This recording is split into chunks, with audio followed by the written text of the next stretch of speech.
plans today? Going apple picking? There's like a block party in our development. Really? Yeah. How do they do that? Yeah, do like a book exchange, you know. I don't know, things like that. What about you? You gonna?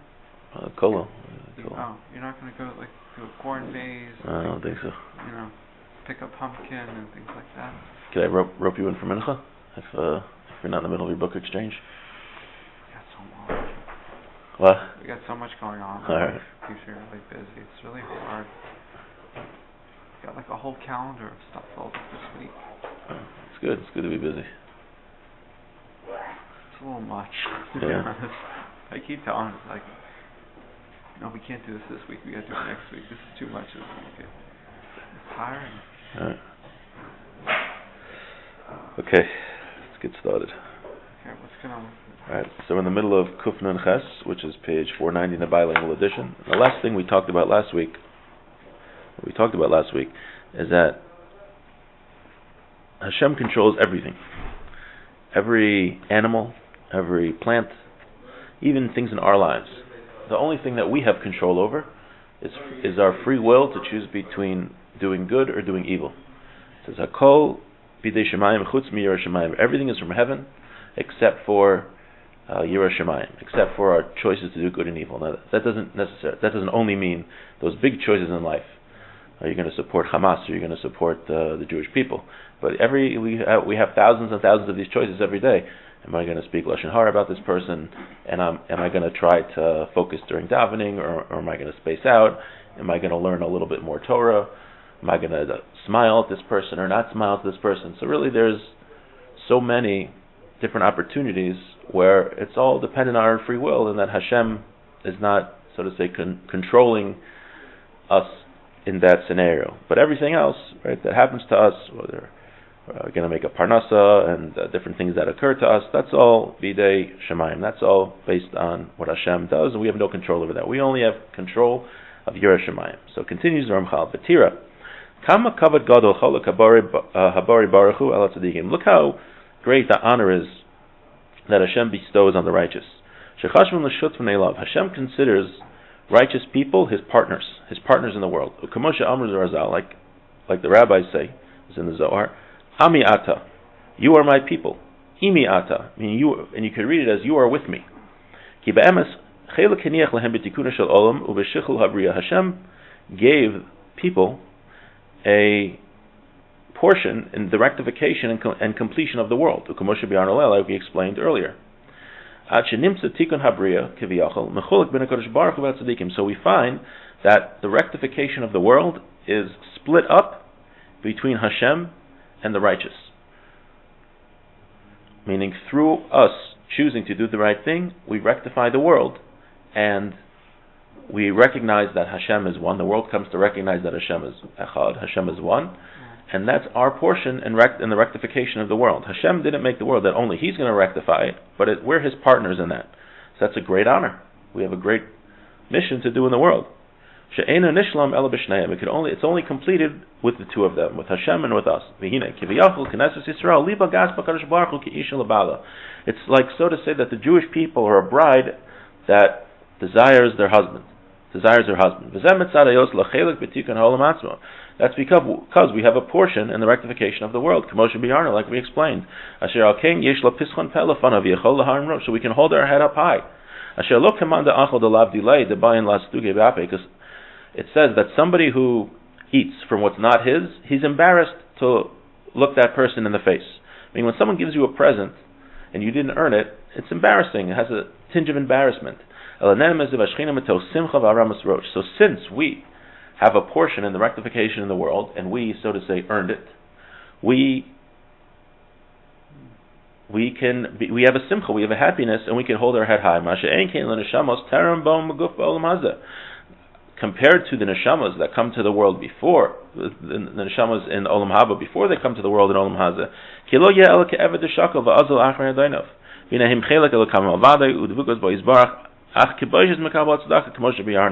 they're for sure a very holy thing, but the neshamas, before they come into the world, there's a bit of embarrassment because they are enjoying the benefit of Hashem, but they didn't really earn it.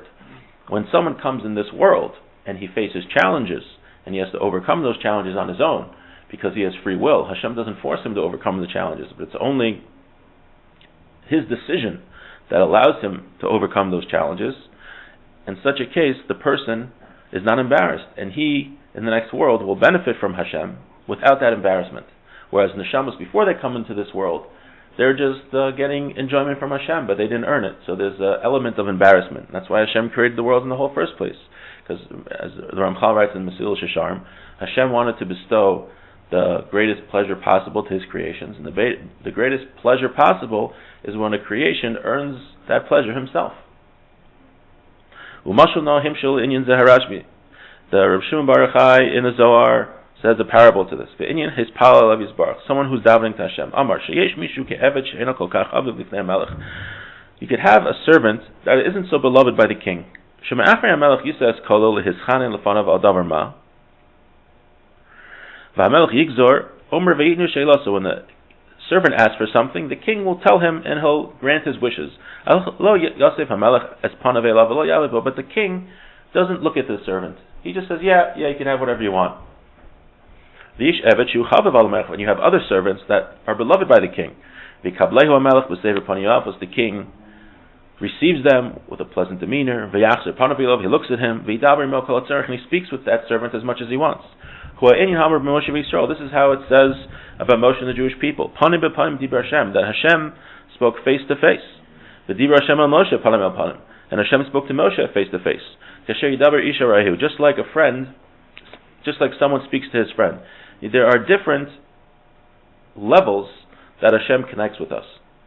There are where you could have Hashem grants our request, but He's not so happy about it. I shouldn't say He's not so happy about it. He gives it to us like He doesn't look at us. Yeah, you can have what you want. Kind of waves His hand. Or you could have a relationship with Hashem where He looks at you, you look at Him, and He speaks to you as much as you need, and He cares about you. There's different, just like you have different servants for the king, and that's why it says Hashem spoke to the Jewish people, to Moshe, face to face, because it was showing that close relationship.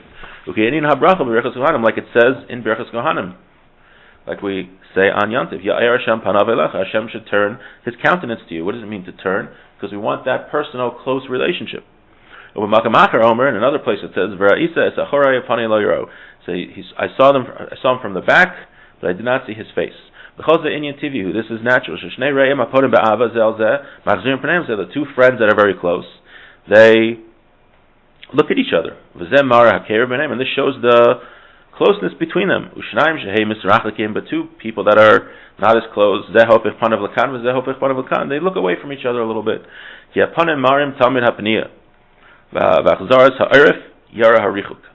The face shows what's going on in the inside. The person's facial expressions and how he carries himself shows what's going on in the inside. And when a person turns his neck, turns his back away, that shows the distance, the separation between them. When the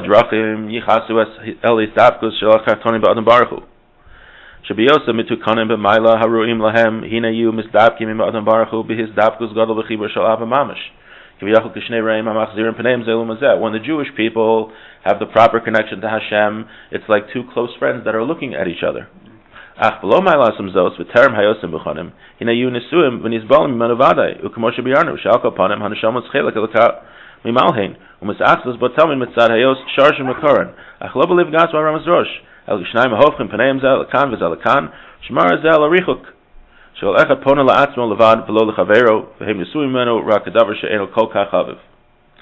if they're not on this level, now they're for sure, the neshamas are still a very holy thing, but the relationship isn't like two friends looking at each other. So we're still connected to Hashem, we're still close to Hashem, even during those times, but we don't have that close relationship. Right? We shouldn't think that if we have a distant relationship, that all of a sudden we're worthless and we're not holy. No, we're still holy. We just don't have that close relationship. And there's a million levels that the Jewish people could have with Hashem. It's not just like He is looking at us or He's not looking at us, but you have a million levels in between. But when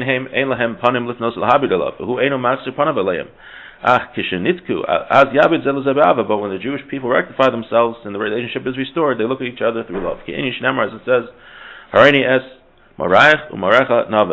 show me your appearance, and your appearance is beautiful. Just finish this paragraph. From this thing we understand She'ein guf ugvia l'mala vadai. Even though obviously Hashem does not have a body at all, there's nothing physical about him. Meaning hashgacha v'hashpa she'ikaru b'derech hamashal panim. We mentioned that the way Hashem sustains the world and gives goodness to the world is through His hashpahs, through His spiritual energy. So when we talk about looking at Hashem face to face, obviously Hashem doesn't have a face. We're not literally looking at Hashem's face. But what it means is there's a certain level of hashpahs, a certain level of emanations that are called face, which means that the spiritual energy is Hashem putting into the world is very direct and shows a closness. And there are types of hashgacha, types of spiritual energy that are called from the back. Like the verse says, they see my back and you can't see my face. That is obvious. That when the Torah calls, right, the Torah uses physical terms to refer to Hashem so we can understand what it's talking about. It doesn't just talk in esoteric spiritual form. So when the Torah says Hashem is looking at us, that denotes a very close relationship and a very close amount of spiritual energy, just like if you're talking to a friend face to face. Shemarim Keirav Ava, it shows the love and closeness to Hashem. V'achor, and the back, would just be like the king who doesn't even look at his servant because he's not pleased with him. And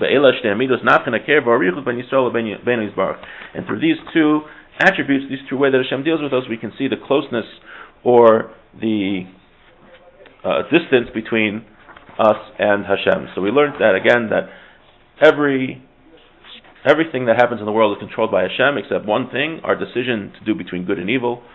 And when we choose good, we are partners with Hashem in rectification of the world. And since we're partners with Hashem in actually fixing the world, so we're not embarrassed to look at Hashem when we get our reward and see what we've done, because we did it. We were a partner with Hashem. When you're a partner, you shouldn't be embarrassed because you were able to accomplish it. And then we learned that the closeness that the Jewish people have with Hashem is described as face to face or through the back, and obviously Hashem doesn't have a face or a back or anything like that. We'll stop here.